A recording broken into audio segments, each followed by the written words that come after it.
qızın hansısa bir oğlana deyirsə ki, sən ayrı yaşamalısan, mən sənin anamla bir yerdə yaşamaram, mən o qızıma demək düzgün tərbiyə verməmişəm. Mən demək yerində olmayan adamam, anayam ki, qızıma düzgün tərbiyə təklif eləyə bilər, istəyə bilər. Məcburiyyətdən gedir. Hansısa bir küncündə istəyirəm ki, qızım ayrı yaşasın. Bəli. Məsəl üçün. Amma onu mən qızıma diktə eləmərəm ki, sən hökmən bu iddiada ol və bunu get oğlana. Xanım, mən sizin fikrinizə hörmət eləyirəm, amma heç razı deyiləm. İlk olaraq bunu qeyd eləmək istəyirəm ki, ayrı yaşamaq istəmək başqa bir şeydir. Mən sənin ananla yaşamaram demək bu başqa bir şeydir. Mən sənin ananla yaşamaram bu təhqirdir. Bu bir oğlana qarşı, onun ailəsinə qarşı təhqirdir. Amma mən ayrı yaşamaq istəyirəm, tamam başqa bir mənanı verir.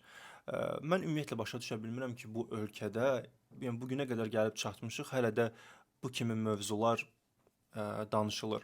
Çünki ayrı yaşamaq istəmək heç də qeyri-adi bir şey deyil. Bir insan öz valideynlərinə, öz həyat yoldaşının valideynlərinə böyük hörmət bəsləyib, həm də ayrı yaşaya bilər. Bu, hansısa negativlik mənasına gəlmir. Genetikamızda bu var ki, hamı özünə məxsus bir yuva istəyir. Yəni, az yaşda necə ki, uşaqlar gedirlər evdə bir künc tapırlar, küncdə oynayırlar. Baxın, bu eyni genetikadır.